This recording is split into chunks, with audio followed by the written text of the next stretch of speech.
అదిగో స్థానికం 4-5 రోజుల్లో కీలక నిర్ణయం 16 లేదా 17న పిఎస్సి సమావేశం బీసీ రిజర్వేషన్లు ఎన్నికల నిర్వహణపై అందులో అభిప్రాయాల సేకరణ సీఎం రేవంత్ రెడ్డితో పీసీసీ అధ్యక్షుడు మహేష్ కుమార్ గౌడ్ భేటీ అని చెప్పేసి ఒక మాట అయితే వస్తూ ఉంది. సీరియస్లీ కామారెడ్డి డిక్లరేషన్ అనేది 42% ఏదైతే ఉందో కాంగ్రెస్కు పెద్ద గుదిబండగా మారబోతుందని దాంట్లో ఎలాంటి అతిశయోక్తి అయితే లేదు. ఎందుకంటే చాలామంది ఈరోజు కాంగ్రెస్ పార్టీ అధికారంలో రావడానికి జనాభా ధమాషా ప్రకారం తెలంగాణలో 56% ఉన్న బీసీలు కూడా కీలక పాత్ర పోషించినమాట వాస్తవం. ఎందుకంటే బీసీ డిక్లరేషన్ ప్రకారం ఏదైతే కామారెడ్డి డిక్లరేషన్ ప్రకారం 42% రిజర్వేషన్లు వస్తే తమకు పదవులు వస్తాయి.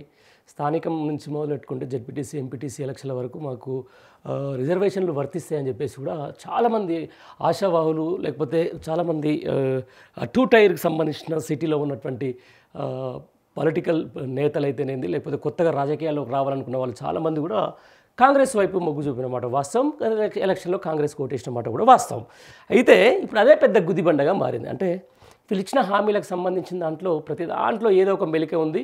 ఆ మెలికలో భాగంగా ఫస్ట్ వీళ్ళకు గుదిబండగా మారేది 42% రిజర్వేషన్. ఆ రిజర్వేషన్కి సంబంధించిన దాని మీద ఏమవుతుందంటే అక్కడ సెంట్రల్కి సంబంధించిన దాంట్లో వాళ్ళు పెట్టిన మెలిక ఏంటి, ముస్లిం రిజర్వేషన్లు కలుపుతున్నారు కాబట్టి మేము బీసీ ఏదైతే 42% బీసీ డిక్లరేషన్కు ఒప్పుకోమని చెప్పేసి ఏమో బీజేపీ అంటుంది. 80% మీరు ఒప్పుకొని తీరాలి అని చెప్పేసి ఏమో కాంగ్రెస్ అంటుంది. దీనికి సంబంధించిన దాంట్లో ఢిల్లీలో మనం చేసిన వీళ్ళు రచ్చను చూసినాం, వీళ్ళు ఆర్డినెన్స్ అని చెప్పేసి ఆర్డినెన్స్ అయిపోగానే ఎమ్మటే పాలాభిషేకాలు అంటూ ఆ తర్వాత అంతకంటే ముందు మంత్రిమండలి అంతా కూడా ఏకీభవంగా సభలో ఒక తీర్మానం చేసి మళ్ళీ గవర్నర్కి పంపడం, గవర్నర్ తీసుకుపోయి రాష్ట్రపతి చేతిలో పెట్టడం. ఆర్డినెన్స్ అని చెప్పేసి అసలు బీసీ సంఘాలు పోయినాయి, ఇష్టానుసారంగా వాళ్ళకు పాలాభిషేకాలు చేస్తే ఎవరైతే ఈ కాంగ్రెస్ నాయకులు ఉన్నారో గాంధీ భవన్ వేదిక పాలాభిషేకాలు జరిగినాయి. ఆ తర్వాత అది కూడా ఆర్డినెన్స్ సేమ్ గవర్నర్ చేతిలో పోయింది, గవర్నర్ తీసుకుపోయి రాష్ట్రపతి చేతిలో పెట్టింది.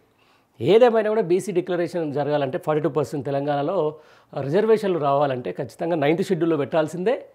ఆ తర్వాత రాజ్యాంగ సవరణ చేసి తెలంగాణలో ఉన్నటువంటి బీసీలకు 42% రిజర్వేషన్ ఇవ్వాలి. కానీ కాంగ్రెస్ పార్టీ ఒక అగ్రవర్ణాలకు సంబంధించినటువంటి కాంగ్రెస్ పార్టీ అనేది అందరికీ తెలుసు.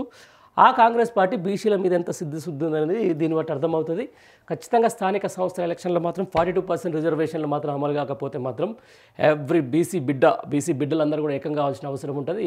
ఈ కళ్ళబొల్లి మాటలు చెప్పేసి ఇన్ని రోజులు ఒక 2 ఏళ్ల పాటు నడుపుకుంటూ వచ్చినటువంటి వ్యవస్థలో ఈ కాంగ్రెస్ పార్టీ లేకపోతే బీసీ డిక్లరేషన్ అని చెప్పేసి బీసీ తర్వాత అసెంబ్లీ ఆమోదయోగ్యమైనటువంటి అది తీర్మానం అని చెప్పేసి ఏదో ఉంటుంది కదా, దాని మీద ఖచ్చితంగా బుద్ధి చెప్పాల్సిన అవసరం ఉంటుంది. బీసీ సమాజం అంతా కూడా దీనికోసం ఎదురు చూస్తూ ఉన్నది. ఒకవేళ కనుక హైకోర్టు తీర్పు మేరకు సెప్టెంబర్ లోపల స్థానిక సంస్థల ఎలక్షన్లు నిర్వహించాలని చెప్పేసి గడువు ముందుకు వస్తున్న నేపథ్యంలో వాళ్ళంతా కూడా ఇప్పుడు బీజేపీ మీదకి నెట్టే ప్రయత్నం చేస్తారు, లేకపోతే ఇది కూడా కేసీఆర్ కుట్రే అని చెప్పేసి కూడా చెప్పే ప్రయత్నం చేస్తారు. కానీ బీసీల మీద ఈ కాంగ్రెస్ పార్టీకి చిత్తశుద్ధి ఉండదు కాబట్టి బీసీలంతా ఒక సంఘటితమై ఈ కాంగ్రెస్కు రానున్న స్థానిక సంస్థల ఎలక్షన్లో ఒకవేళ 42% రిజర్వేషన్ పెట్టకపోయి కనుక నిర్వహిస్తే మాత్రం బుద్ధి చెప్పాల్సిన అవసరం ఎంతైనా ఉంటుంది. రైట్. అభివృద్ధి సంక్షేమ పథకాలు మరింత విస్తృతంగా జనంలోకి అసలు చేస్తేగా జనంలోకి పోవడానికి దేని మీద నేను మీకు ఈ విషయం తర్వాత ఒకటి మనం ఒక ఎక్స్ప్లెయిన్ అయితే చెప్తాం మీకు ఒక 2 నిమిషాలు ఇది అయిపోయిన తర్వాత. రాష్ట్రంలో స్థానిక సంస్థల ఎన్నికల నిర్వహణ బీసీ రిజర్వేషన్లపై అధికార పార్టీ 4-5 రోజుల్లో కీలక నిర్ణయం తీసుకునే అవకాశం ఉందని తెలుస్తుంది. రాష్ట్ర కాంగ్రెస్ రాజకీయ వ్యవహారాల కమిటీ పిఎస్సి సమావేశాన్ని ఈ నెల 16 లేదా 17 తేదీన నిర్వహించాలని పిసిసి అధ్యక్షుడు మహేష్ కుమార్ గౌడ్కు ముఖ్యమంత్రి రేవంత్ రెడ్డి సూచించారు. సోమవారం జూబ్లీహిల్స్లోని సీఎం నివాసంలో రేవంత్ రెడ్డితో మహేష్ కుమార్ గౌడ్ సమావేశమయ్యారు. ఈ సందర్భంగా ఇరువురు నేతలు గంటల పాటు కీలక అంశాలపై చర్చించారు. 42% బీసీ రిజర్వేషన్తో పాటు స్థానిక సంస్థల ఎన్నికలను ఎప్పుడు నిర్వహించాలనే అంశాలపై పిఎస్సిలో చర్చించి అందరి అభిప్రాయాలు తీసుకోవాలని ఇరువురు నేతలు నిర్ణయించినట్టు తెలుస్తుంది. సమావేశంలో మెజారిటీ నాయకుల అభిప్రాయాలను పరిగణలోకి తీసుకున్న తర్వాతే ఎన్నికలు బీసీ రిజర్వేషన్లపై తుది నిర్ణయాలు ప్రకటించే అవకాశం ఉన్నాయి. రాష్ట్రంలో ఖాళీగా ఉన్న నామినేటెడ్ పోస్టుల భర్తీకి సాధ్యమైనంత త్వరగా చర్యలు తీసుకోవాలని ఇరువురు నేతలు నిర్ణయించినట్టు తెలుస్తోంది. జూబ్లీహిల్స్ అసెంబ్లీ ఉప ఎన్నికల్లో విజయానికి అనుసరించాల్సిన అంశాలు వ్యూహాలపై వారు చర్చించినట్లు పార్టీ వర్గాలు తెలిపాయి. ఉప ఎన్నికల్లో కాంగ్రెస్ తరపున పోటీ చేసేందుకు పలువురు ఆసక్తి కనబరుస్తుండడంతో అరువుల నుంచి 3 పేర్లను ఎంపిక చేసి అధిష్టానానికి పంపాల్సి ఉందని పిసిసి అధ్యక్షులు చెప్పినట్లుగా సమాచారం. రైట్. ఇది మొత్తానికైతే ఇటీవల తాను నిర్వహించిన జనహిత పాదయాత్ర సందర్భంగా ప్రజల నుంచి వచ్చిన విజ్ఞప్తులను ప్రభుత్వం పరిష్కరించాలని ముఖ్యమంత్రిని మహేష్ కుమార్ గౌడ్ కోరినట్లు సమాచారం. ఈ నెల 23 నుంచి మరో 4 నియోజకవర్గాల్లో పాదయాత్ర చేపట్టినట్టుగా ఆయన తెలిపారు. దీనికి సంబంధించిన పాదయాత్ర గురించి మనం మాట్లాడుకోవాలి. దీని మీద అంటే రాష్ట్ర ప్రభుత్వంలో ఉన్నటువంటి ముఖ్యమంత్రి మీద, మంత్రివర్గం మీద పీసీసీకి నమ్మకాలు లేకుండా పోయినాయేమో నాకు అనిపిస్తుంది.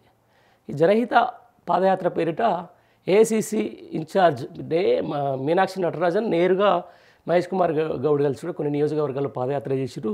అయితే కేవలం స్థానిక సంస్థల ఎలక్షన్లను దృష్టిలో పెట్టుకొని కొంచెం ఏమంటారు డబ్బు సర్దుబాటు, ఆ తర్వాత అక్కడ ఎట్లా ఉంది కాంగ్రెస్ పార్టీ పరిస్థితి, లేకపోతే కాంగ్రెస్ పార్టీ మీద ఏ స్థాయిలో వ్యతిరేకత కనిపిస్తుందనే అంశాన్ని మీద వాళ్ళు దృష్టి సారించినట్టు తెలుస్తుంది. కానీ ఏదో ప్రభుత్వ సంక్షేమ పథకాలు జనంలోకి తీసుకొచ్చినట్టయితే కాదు. ఇదైతే పూర్తిగా అసంబద్ధమే. ఏదేమైనా కూడా పూర్తి స్థాయిగా రాష్ట్రంలో ఉన్నటువంటి కాంగ్రెస్ పార్టీ మీద వస్తున్నటువంటి వ్యతిరేకతను ఏఐసీసీ ఎప్పటికప్పుడు క్షుణ్ణంగా గమనిస్తూ ఉంది. డిసెంబర్లో మనం అనుకున్నట్టుగా డిసెంబర్లో ఏదో తెలంగాణలో ఒక కీలక పరిణామం అయితే చోటు చేసుకునే అవకాశం అయితే ఉంది.